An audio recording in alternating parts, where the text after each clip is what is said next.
Today we're going to be talking about coding problem 4.2.4, which asks you to write a function that takes in a string and returns what is contained between the two parentheses in the string, if that thing exists.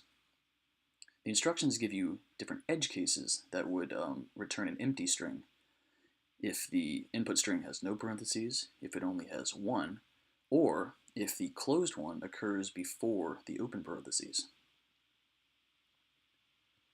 In the instructions, it gives you several different options to solve this problem. I'm going to be using string slicing.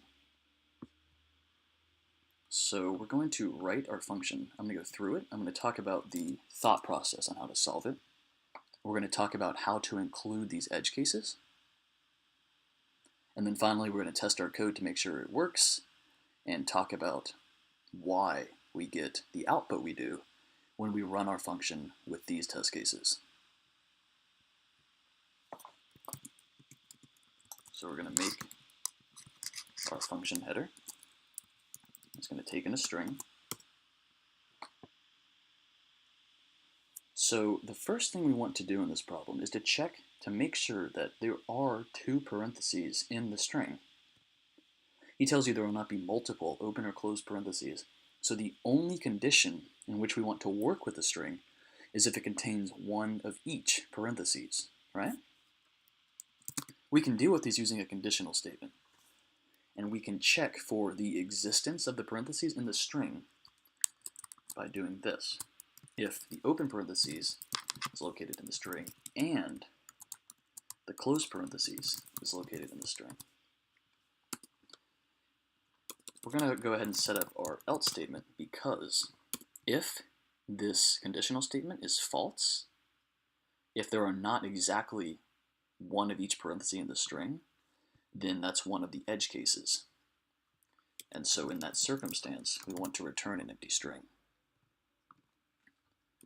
So if this conditional executes, we know that there's one of each parentheses in the string.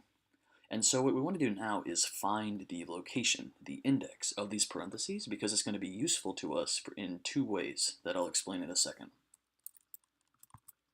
To find the location of the parentheses, we're going to use the string method index, which works just like this. And the index method will return to you the index of whatever character you specify in this line of code. We want to find both of them. Just like that.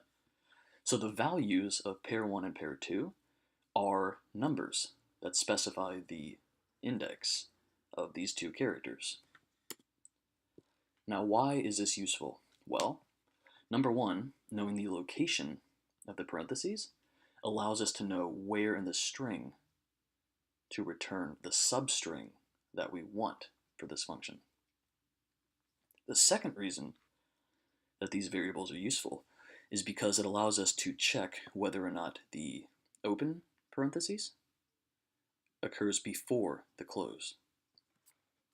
How do we do that? Well, we can compare the index values of pair 1 and pair 2 like this. So if pair 1 is less than pair 2, that means that its index is smaller than the index of pair 2, which means it occurred earlier in the string. So in this case, the index of the open parentheses occurs earlier than the closed parentheses, and this is the format we want. So again, we're going to create an else statement. So you can have both parentheses in the string, but they can be in the wrong order. And if that's the case, we still want to return an empty string. So if these two conditionals execute, if they are true, then that means the string is in the format that we want to work with. It means it has both parentheses, they're in the right order, so now we want to return what's contained between the two parentheses. We do that using string slicing. In Python, we can use these brackets and input the index of the substring we want to return. you can have a beginning index, an ending index, and an interval number to skip specific parts of the substring in a way that you specify. In this case, we want to return what's between pair 1 and pair 2, right? But we can't just put pair 1, because remember in Python the starting index is inclusive. So if we did that, we would return the substring including the open parentheses. So we want to do pair 1 plus 1. And because the ending index is exclusive, we can just put pair 2, and that parentheses won't be included in our output. And that's our substring, and we can return string like this. What I'm going to do is put the return statement on one line, just to condense the code a little bit more. Whoops.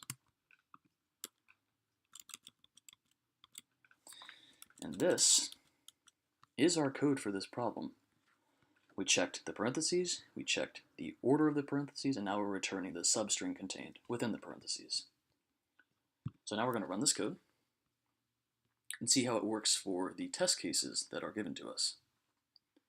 And he tells you right here what will be outputted by those test cases. So here we go. In the first one, parentheses are in the right order, so it returns words like this. In the second test case, there's no parentheses, which means this if statement is false, which means this else statement activates and returns an empty string. In the third test case, parentheses are in the right order, returns a substring.